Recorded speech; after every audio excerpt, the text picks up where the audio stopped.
Welcome to the Dark Lord's Dispatch podcast. From the desk of Satan, Prince of Darkness, CEO of Hell Enterprises, Hell's Throne Room, Friday, October 17th, 2025. Satire disclaimer. Before Satan explains why his demons need extended therapy, because Republicans are deploying the National Guard against Americans with protest signs, let's be crystal fucking clear. This is satire, as in not real news. Satan isn't actually day-drinking bourbon while watching Brett Kavanaugh ask when black people's rights expire. The Prince of Darkness hasn't really received a proposal for a Putin-Trump Unity Tunnel through the Bering Strait, though honestly, with this timeline, who the fuck knows anymore?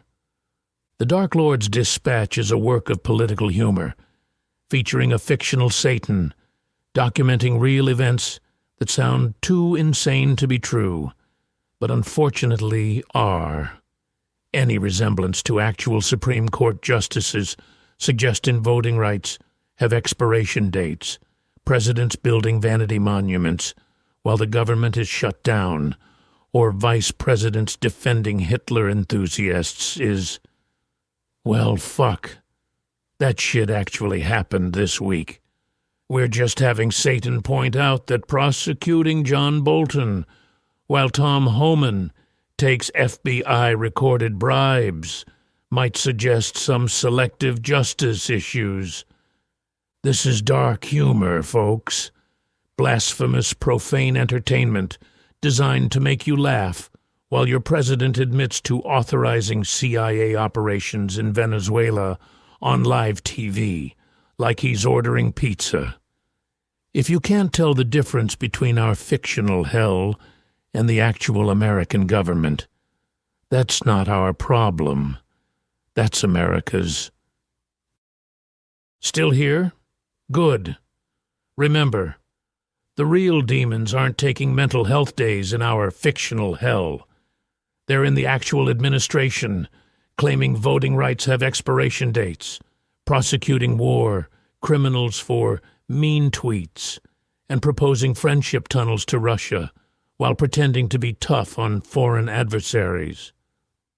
Now let's get to the show, where Satan discovers that giving demons wellness leave because humans made evil boring might be the most relatable management decision of 2025. You're up, big guy. Try not to choke on the irony that John Bolton getting sympathy points is somehow less absurd than the actual news. Breaking. My demons are still in therapy, and now I need a drink. Greetings, mortals. Satan here, still running Hell's newsroom solo because my entire demonic staff remains on mandatory mental health leave after last week's display of human evil achieving levels we thought were theoretically impossible. Update from the therapy sessions. Beelzebub has taken up watercolor painting. Lilith joined a support group for professionals obsoleted by human incompetence. Mammon's been crying into spreadsheets, calculating how Republicans can tank an economy better than we ever could. And Leviathan, he's writing poetry about environmental collapse that's somehow less depressing than watching the actual news.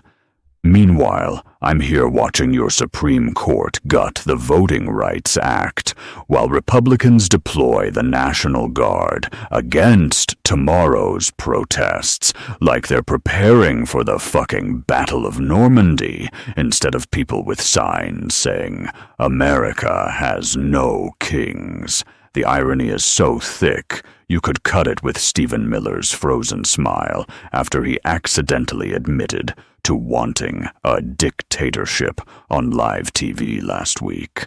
But here's what finally made me reach for the bourbon at 9 a.m. John Bolton got indicted yesterday. John fucking Bolton. The walrus-mustached war criminal who never met a country he didn't want to bomb is now a victim of Trump's revenge prosecutions. When John Bolton becomes a sympathetic figure, reality has officially jumped the shark, set the shark on fire, and launched the flaming shark carcass into a black hole of recklessness. The Supreme Court, deciding black people have an expiration date on rights. Sweet sulphurous Christ, watching the Supreme Court oral arguments this week was like attending a masterclass in how to say racist shit with legal words. Brett Kavanaugh, that beer-loving beacon of judicial temperance, actually asked when racial remedies should have an end point. An end point, like civil rights come with a fucking warranty that expires after a certain number of years. Sorry, black voters, your protection plan ran out in 2024.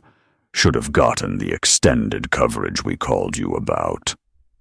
The case is about Louisiana's congressional districts, where 1/3 of the population is black, but they only had one majority black district out of 6.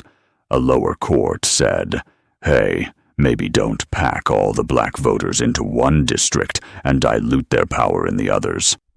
Louisiana's response, but we're doing it for partisan reasons, not racial ones, as if that makes it fucking better. As if saying, we're not racist, we're just rigging elections, is somehow the moral high ground. Chief Justice Roberts, who once declared racism basically over in America, called Louisiana's second black district a snake that runs from one end of the state to the other. You know what else looks like a snake, Johnny? The Confederate battle flag your conservative majority keeps finding new ways to wave through legal precedent.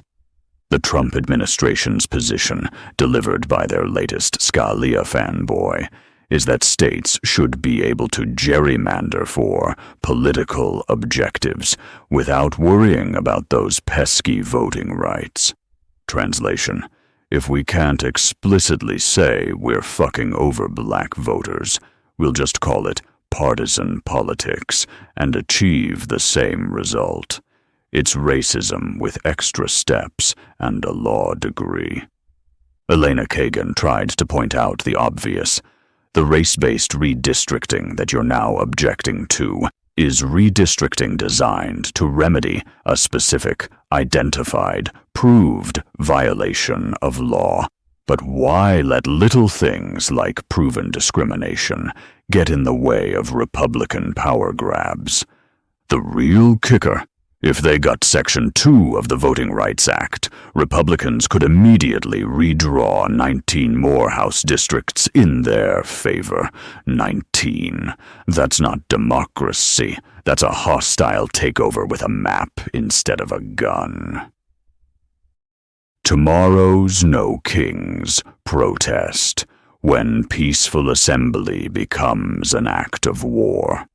Tomorrow, millions of Americans plan to peacefully protest across the country, and Republicans are treating it like the fucking invasion of Poland.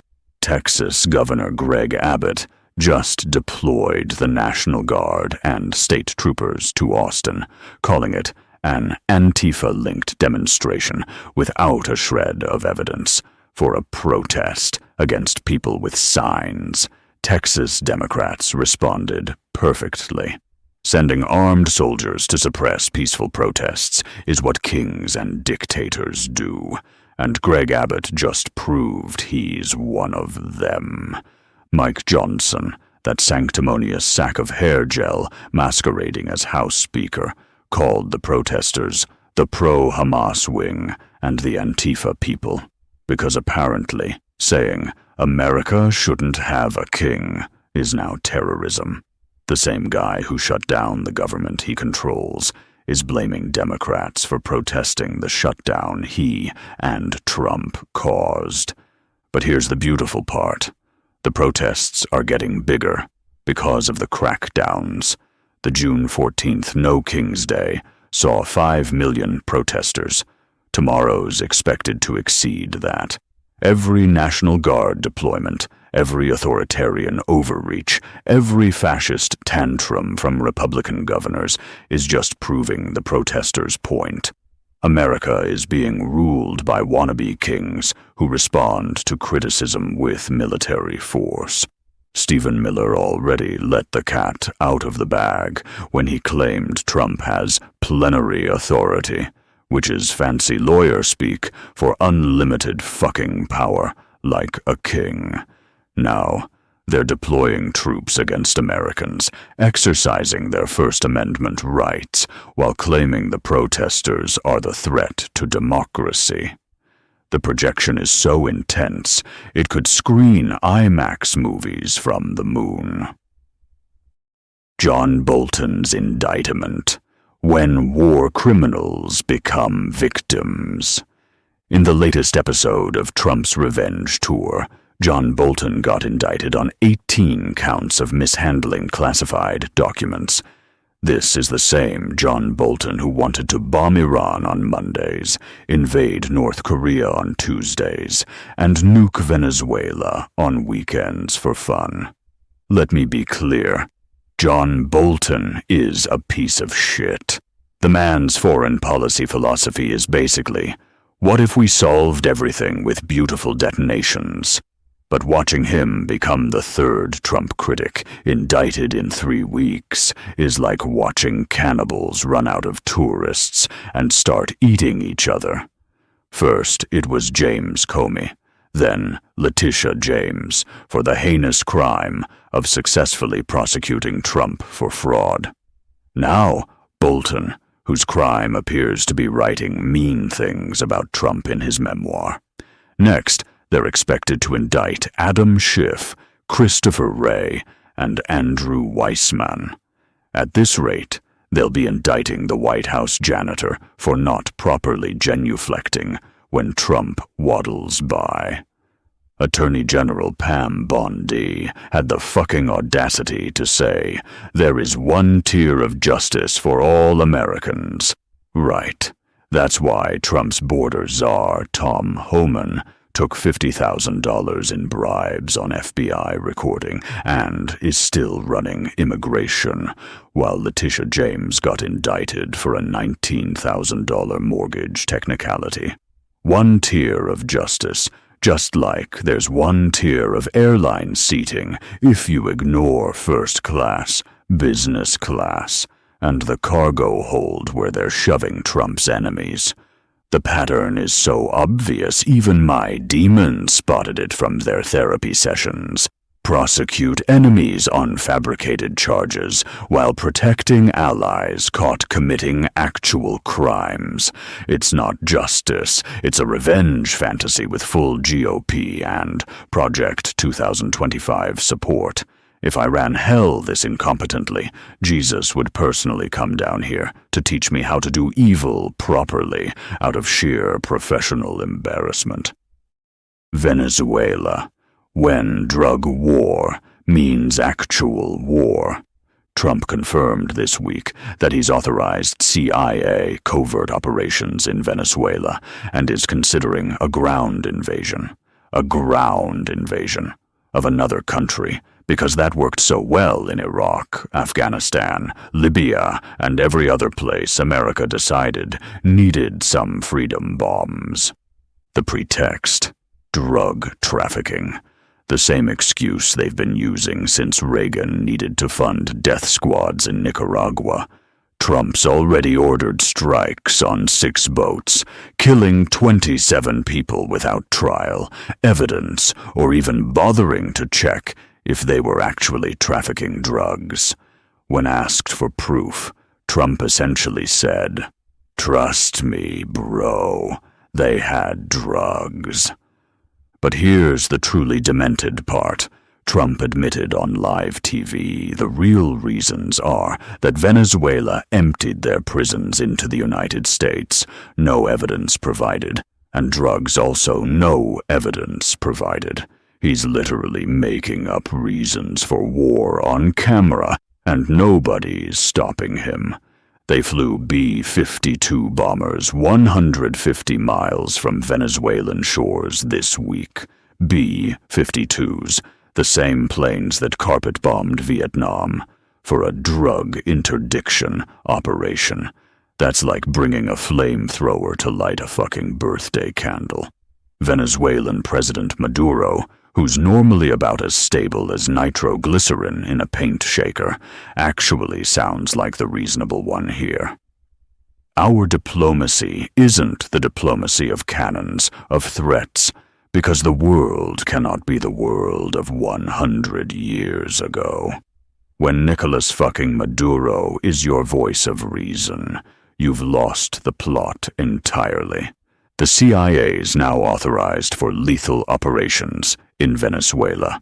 You know what that means. Assassination, coups, and all the greatest hits from America's Destroying Latin American Democracies album. It's Iran-Contra meets Bay of Pigs with a Twitter fucking X account. The Putin-Trump bromance, now with matching friendship tunnels, in the most predictable plot twist since Water is Wet. Trump had a 2.5-hour phone call with Putin yesterday. 2.5 hours. That's longer than most movies, longer than most therapy sessions, and definitely longer than Trump's attention span for anything that doesn't involve him. The timing. Perfect Putin psychology. One day before Trump meets with Zelensky, Putin calls to whisper sweet nothings about how Tomahawk missiles won't help Ukraine, and hey, wouldn't it be nice to meet in Budapest, where Viktor Orban, another authoritarian shithead, can host their dictator playdate. But wait, it gets better. After the call, Russian negotiator Kirill Dmitriev proposed building a Putin-Trump Unity Tunnel through the Bering Strait. A unity tunnel between America and Russia, because nothing says, definitely not compromised by a foreign power, like building a fucking friendship tunnel to Moscow. Dmitriev claims it would cost $65 billion, or $8 billion with Musk's help, which sounds like the kind of math you get when you're high on authoritarian bromance fumes. This is the same week Trump authorized CIA operations in Venezuela while taking calls from Putin about peace. It's like watching someone text their ex while on a date with someone new. I'm totally over Russia, babe. Now, let me just take this quick call from Vlad about our Unity Tunnel. The Budapest meeting will be their second summit after the Alaska failure, where Trump gave Putin the red carpet treatment and got absolutely nothing in return except some nice photos for Russian state media. Now they're trying again in Hungary, because apparently Trump needs to collect meetings with every European dictator like they're fucking Pokemon cards. The Arc de Trump. Because even Napoleon had more subtlety. Oh, and because this week wasn't enough of a narcissistic fever dream, Trump had a model of his proposed triumphal arch on his desk during an Oval Office meeting. A triumphal arch to commemorate America's 250th anniversary. When asked who it was for, this walking personality disorder actually said, Me. Me. Not America. Not the founders. Not the veterans. Me. The model looks exactly like the Arc de Triomphe in Paris, because even Trump's megalomaniacal monuments are plagiarized. He wants to build it across from the Lincoln Memorial, presumably so Lincoln's statue can spend eternity watching this gaudy testament to narcissism and wondering where America went wrong. Napoleon built his arch after actually winning battles. Caesar built monuments after conquering Gaul. Trump wants one for what? Successfully shutting down his own government, indicting his enemies, making friends with Putin while pretending to threaten him. The only thing he's triumphed over is good taste and basic democracy. Now for a quick update from the economic hellscape. 57% of Americans say the economy is getting worse. Among Republicans, confidence dropped from 60%, saying it was improving in March, to 39% now. You know why, Taco? Tariffs, baby. Oh, and because you shut down your own fucking government, you incompetent fucks.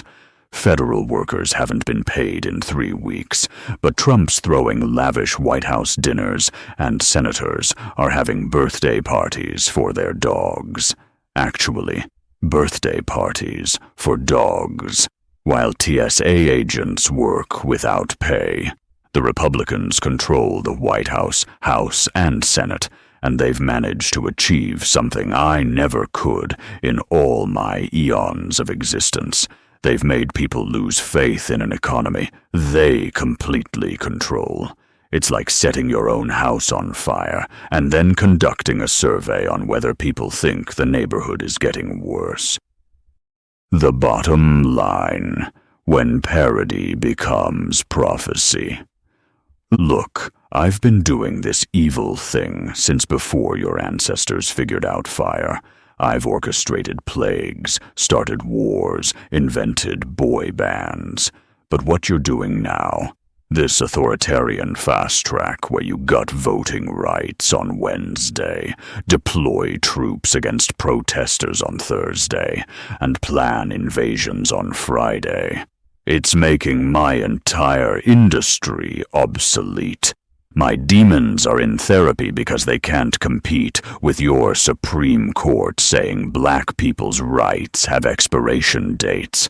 They can't match your energy for prosecuting war criminals for the crime of criticizing the president, while actual criminals run the government.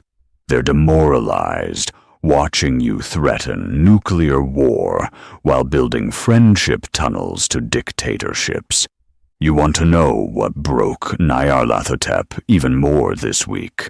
The Young Republicans' Telegram chat, where they're casually swapping "I love Hitler" riffs and Holocaust jokes, and J.D. Vance defended them. The Vice President of the United States defended people saying, "I love Hitler." When actual Hitler worship becomes defensible political discourse, what's the point of subtle corruption? We used to work in shadows, whisper temptations, carefully orchestrate downfalls over centuries. You're just doing it on Truth Fucking Social with caps lock on. You're building monuments to yourselves while your government doesn't function. You're criminalizing protest while claiming to defend freedom. Tomorrow, millions will march against authoritarianism, and you'll meet them with military force, proving their point more effectively than any protest sign ever could. You'll call them terrorists while you plan actual invasions. You'll claim they hate America while you dismantle everything America supposedly stands for. I'm going back to my bourbon now. My demons are staying in therapy indefinitely. Hell's considering a career pivot, because honestly, how do we compete with this? You've made evil boring, stupid, and obvious. You've stripped it of all artistry and replaced it with whatever the fuck this is. Welcome to late October 2025, where voting rights expire like milk. War criminals are victims, protests are terrorism, and the president wants a monument to himself while his government doesn't function, and he plans friendship tunnels with dictators. I need another drink, a big one. Maybe I'll make it a unity cocktail with some Russian vodka, in honor of your president's new tunnel boyfriend. Eternally yours in professional inadequacy, Satan. P.S. To anyone protesting tomorrow, hell's cheering for you. First time in history, I'm rooting for the angels' side. But when fascists make me look reasonable, we've crossed into uncharted territory. P.P.S. Trump, building a monument to yourself while your government is shut down is like giving yourself a participation trophy for shitting your pants in public. Even megalomaniacs usually wait until they've accomplished something before erecting shrines to their own incompetence. P.P.P.S. Brett Kavanaugh. Racial justice doesn't have an expiration date, you beer-soaked constitutional accident. Neither does being an asshole, apparently, which you're proving in perpetuity. Satan would like to thank you for listening to the Dark Lord's Dispatch.